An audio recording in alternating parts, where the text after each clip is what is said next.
ദൈവത്തിൻ്റെ പരിശുദ്ധമായ നാമത്തിന് സ്തോത്രം ചെയ്യുകയും സ്തുതിക്കുകയും ചെയ്യുന്നു. ക്രിസ്തുവിൽ പ്രിയരെ, സന്തോഷത്തോടെ ഒരിക്കൽ കൂടി നിങ്ങളോട് വചനം പറയാൻ കർത്താവിൻ്റെ കൃപയിൽ ആശ്രയിച്ച് ഞാൻ ഒരുങ്ങുകയാണ്.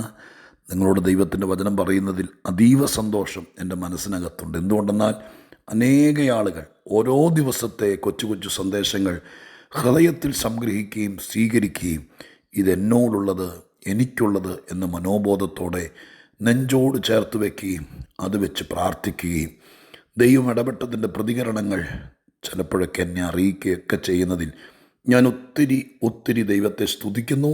അതുകൊണ്ട് തന്നെ സസന്തോഷത്തോടെ ദൈവത്തിൻ്റെ വചനം നിങ്ങളുമായി പങ്കുവയ്ക്കുമ്പോൾ കർത്താവിനെ മഹത്വപ്പെടുത്തിക്കൊണ്ട് നിങ്ങൾക്ക് ദൈവിക നന്മകൾ വരട്ടെ എന്ന് പ്രാർത്ഥിച്ചുകൊണ്ട് വീണ്ടും ആത്മീക സന്ദേശത്തിലേക്ക് കടക്കുകയാണ്. നിങ്ങൾക്കേവർക്കും യേശുക്രിസ്തുവിൻ്റെ നാമത്തിൽ വിനീതമായ വന്ദനം. എൻ്റെ ദൈവത്തിന് ഒരുപാട് സ്തുതിയും സ്തോത്രവും മഹത്വവും പുകഴ്ചയും കരയറ്റിക്കൊണ്ട് വിശുദ്ധ മത്തായിയുടെ സുവിശേഷം 9-ാം അധ്യായം 8-ാമത്തെ വാക്യം ഞാൻ നിങ്ങളെ വായിച്ചു കേൾപ്പിക്കാം.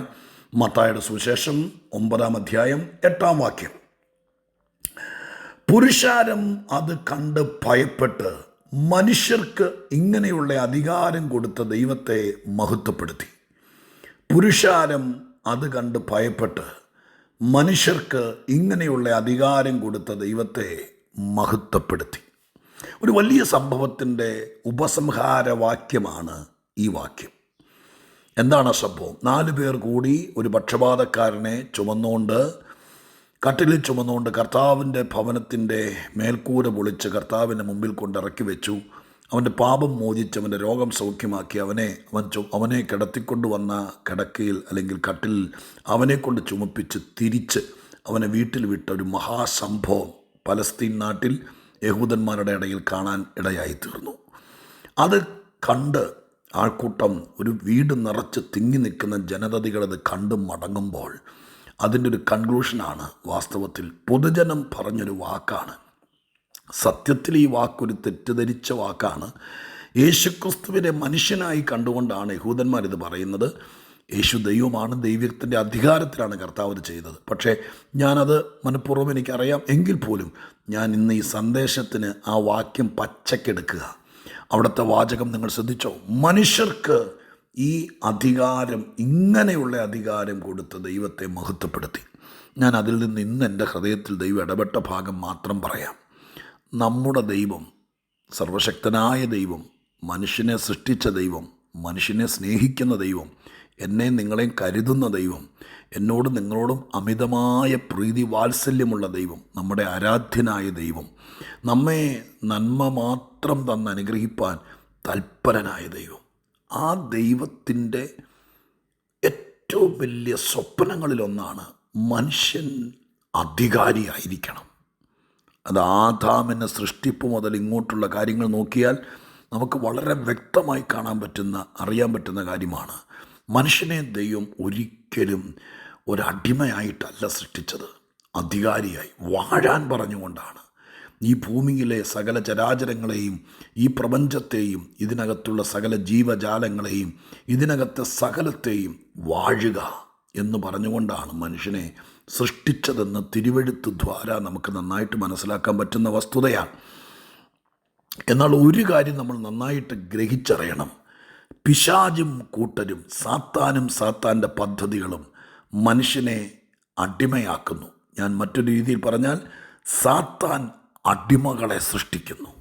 ഈ ഭൂമിയിൽ ദൈവത്തിൻ്റെ സദൃശ്യത്തിലും സ്വരൂപത്തിലും സൃഷ്ടിച്ച മനുഷ്യൻ വാഴാൻ വേണ്ടി ദൈവത്തിൻ്റെ പക്ഷം നിന്ന്, ദൈവത്തെ സ്നേഹിച്ച്, ദൈവവുമായിട്ട് കൂട്ടായ്മ ആചരിച്ച്, ദൈവത്തിൻ്റെ കൈകളിൽ പ്രയോജനപ്പെട്ട് ദൈവം ചെയ്യേണ്ട കാര്യങ്ങൾ ഭൂമിയിൽ ചെയ്ത് അധികാരത്തോടെ നിൽക്കേണ്ട മനുഷ്യരാണ്. ജാതി, മത, വർഗ, വർണ്ണ വ്യത്യാസമെന്നെ എല്ലാവരെക്കുറിച്ചും, മനുഷ്യനെക്കുറിച്ചുള്ള, ആണും പെണ്ണുമായ മനുഷ്യനെക്കുറിച്ചുള്ള ദൈവത്തിൻ്റെ പദ്ധതി, മനുഷ്യൻ അടിമയാകരുത് ഒന്നിനും.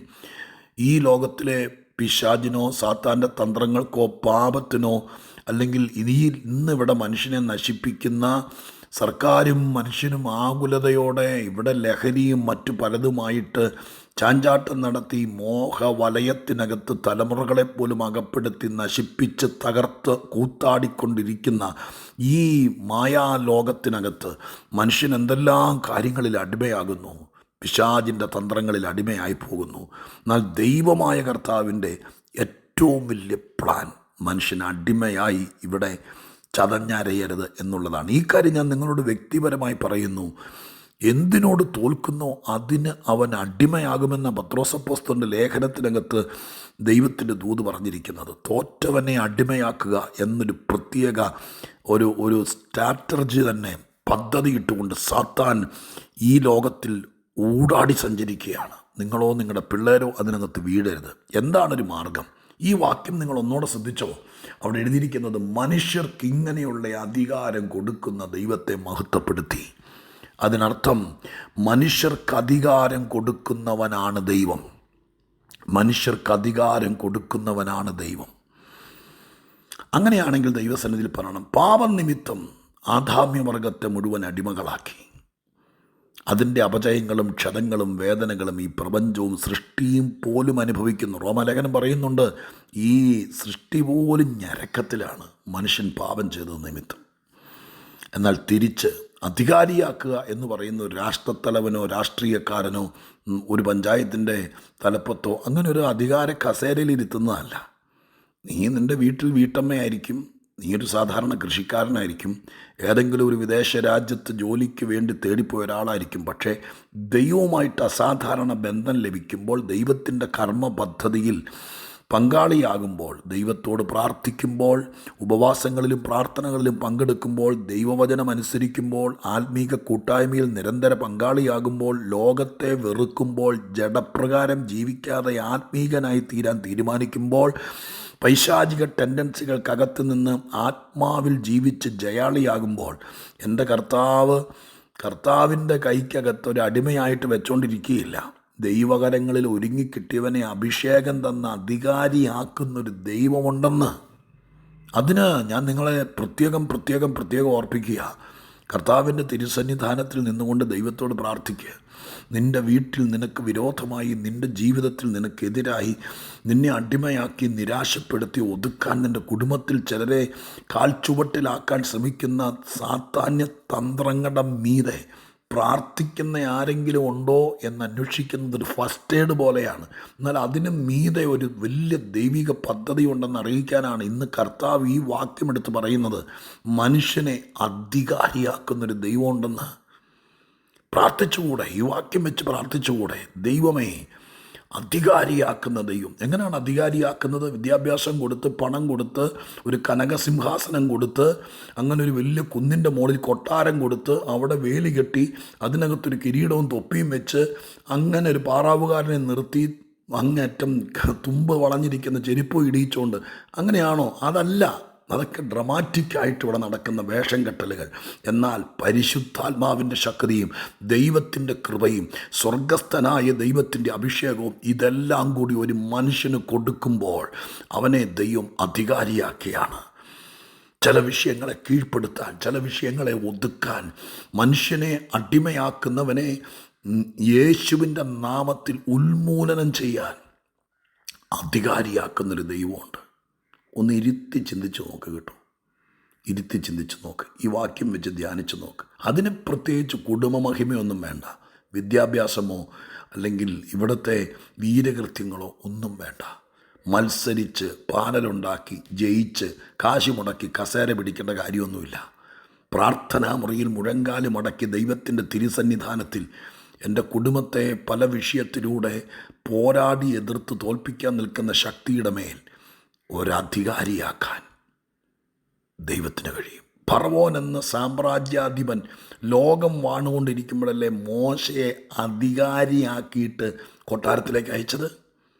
ആഹാബ് ഇസബേൽ ദമ്പതിമാർ ഒന്നിച്ച് കിരാതവാഴ്ച നടത്തുമ്പോഴല്ലേ ഏലിയാവിനെ അധികാരിയാക്കി കൊട്ടാരത്തിലേക്ക് അയച്ചത്?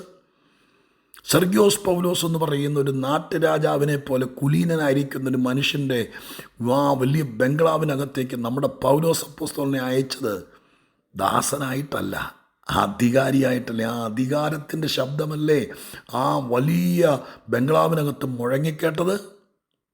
ഞാൻ നിങ്ങളോട് പറയാം, അധികാരികളെ ദൈവം സൃഷ്ടിക്കുന്നു.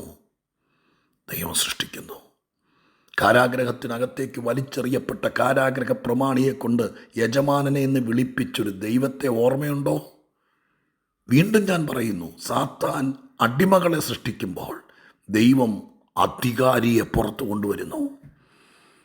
ഇന്ന് ദൈവാത്മാവ് എന്നോട് പറയുന്നു, മലയാളക്കരയിൽ നിങ്ങളിന്ന് എവിടെയായിരുന്നാലും ആയിരക്കണക്കിന് അധികാരികളെ പ്രാർത്ഥനാ മുറിയിൽ വെച്ച് സൃഷ്ടിച്ച് പുറത്തു കൊണ്ടുവരുന്ന മഹാദൈവത്തിൻ്റെ കരവിരുത് ഈ ദിവസം നിങ്ങളുടെ മേൽ പകരട്ടെ. ഒന്ന് തുറന്ന കാഴ്ചപ്പാടോടെ, തെളിഞ്ഞ മനസ്സോടെ ദൈവസന്നിധിയിൽ ചിന്തിക്കുക. ഞാൻ ദൈവത്തോട് പ്രാർത്ഥിക്കാം കേട്ടോ. വിലയിരുത്ത്.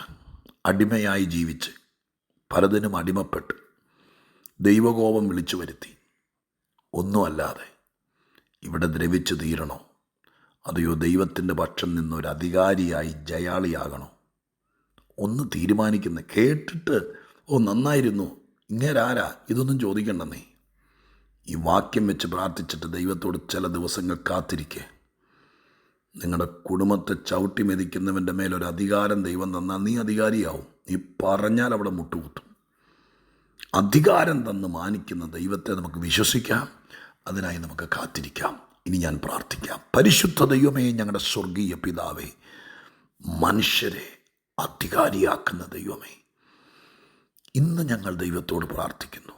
ഇത് കേൾക്കുന്ന ആയിരം ആളുകളിൽ ചിലരെ ഈ കാലഘട്ടത്തിൻ്റെ ആധികാരികത ദൈവം കൈമാറി അധികാരത്തോടെ നിൽപ്പാൻ, അവരുള്ളിടത്ത് ദുഷ്ടന് വെളിപ്പെടാൻ പറ്റാത്ത രീതിയിലുള്ള അധികാരം കൊടുത്ത് ദൈവം അനുഗ്രഹിച്ചേക്കണം. വീടുകളിൽ, ജീവിതത്തിൽ, കുഞ്ഞുങ്ങളുടെ മേൽ ഒക്കെ ദൈവത്തിൻ്റെ കൃപ ഇത് പകരണം. ഒരധികാരി എഴുന്നേൽക്കുന്നിടത്ത് ദുഷ്ടശക്തികൾക്ക് നിൽക്കാൻ കഴിയില്ല. എൻ്റെ ദൈവം ചിലരെ അധികാരിയാക്കണം.